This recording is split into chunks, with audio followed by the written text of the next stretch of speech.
দর্শক, রাজধানীর চানখারপুলে অবৈধ ডায়াগনস্টিক সেন্টারে স্বাস্থ্য অধিদপ্তর অভিযান চালাচ্ছে। আমরা আমাদের সহকর্মী মেহেদী হাসান রয়েছেন সেখানে, আমরা তার সাথে যুক্ত হচ্ছি। মেহেদী, আমরা দর্শকদেরকে যেমনটি জানাচ্ছিলাম যে অবৈধ ডায়াগনস্টিক সেন্টারে আসলে অভিযান চলছে। কিভাবে তারা খোঁজ পেল এই অবৈধ ডায়াগনস্টিক সেন্টারগুলোর, এই বিষয়ে কোনো তথ্য পেয়েছেন কিনা, এবং এই মুহূর্তে আসলে অভিযানের পর কি কি পাওয়া গেল, কি বলছেন স্বাস্থ্য অধিদপ্তরের কর্মকর্তারা, জানাবেন।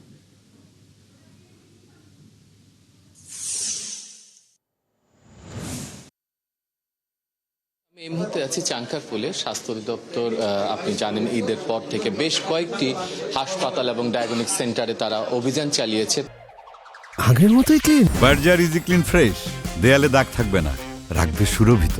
তারা আসলে মূলত দেখছে যে আসলে যে ডায়াগনস্টিক সেন্টার বা যে প্রাইভেট ছোটখাটো ক্লিনিকগুলো আছে তাদের প্রথমে তারা যেটা দেখছে যে লাইসেন্সটা আছে কিনা, যে কাজ নিয়ে তারা আসলে ডায়াগনস্টিক সেন্টারগুলো ডায়াগনস্টিকের লাইসেন্স থাকতে হবে। ব্লাড ব্যাংক থাকলে ডায়াগনস্টিক সেন্টারে সেই ব্লাড ব্যাংকের আলাদা করে স্বাস্থ্য অধিদপ্তরের লাইসেন্স নিতে হবে। তো এইসব বিষয় কিন্তু তারা আসলে খেয়াল রাখছে।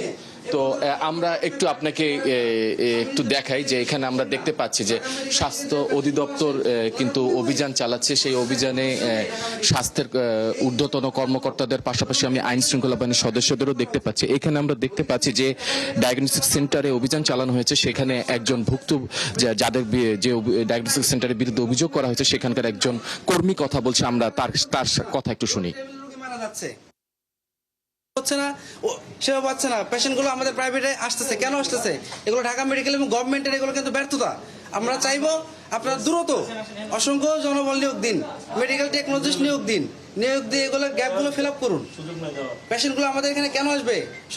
সরকারি থেকে অবশ্যই তারা ওখানে ফ্যাসিলিটি পাচ্ছে না, সেবা পাচ্ছে না। আপনারা এগুলো একটু নজর দেন। আমি মাননীয় ডিসি স্যার এবং মন্ত্রী মহোদয়কে বলবো আপনারা ঢাকা মেডিকেল ঠিক করেন এবং অন্যান্য যারা গভর্নমেন্ট পজিশনগুলো আছে সেগুলো ঠিক করেন। ওই পজিশনগুলোতে অসংখ্য দুর্নীতি হচ্ছে, আপনারা দেখতেছেন, কিন্তু কোনো অ্যাকশন নিচ্ছেন না।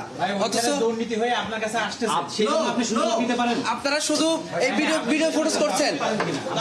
আমি বলবো, অবশ্যই বলবো না কেন, আপনাদেরকে বলছি আমি সুযোগ নেই না, আমাদের তো অলরেডি 6 মাস আমাদের বয়স হয়নি, বলছে না প্রায়। আমাদের তো লাইসেন্স দিতে ডিজেল থেকে সময় নেই। আপনি তো সেটা পরীক্ষা চালু করতে পারেন না, লোক নিয়োগ দিয়ে চালু করতে। ডিজেল তো আমাদেরকে বলছে আপনারা কাজ করেন, অবশ্যই। লাবণী, আপনি দেখলেন যে আসলে এখানে যিনি কথা বলছিলেন তিনি জানালেন যে তার নিজস্ব মতামত বা বক্তব্য।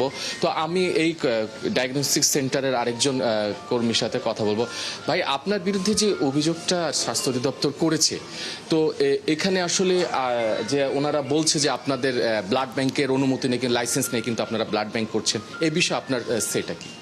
আমরা মূলত ডোনার কালেকশন করছি। ব্লাড ব্যাংক বলতে ব্লাডের ব্যবসা যারা করে সেটা তো অনুমোদন নাই, আমরা ওটা করি না। শুধু যে ইমার্জেন্সি পেশেন্টের ক্ষেত্রে ডোনার কালেকশন, এটা প্রতিটা ক্লিনিকে করে। ডোনার কালেকশনটা আর ব্লাড ব্যাংকের বিজনেসটা সম্পূর্ণ ভিন্ন, এটা আপনি একটু ভালো করে।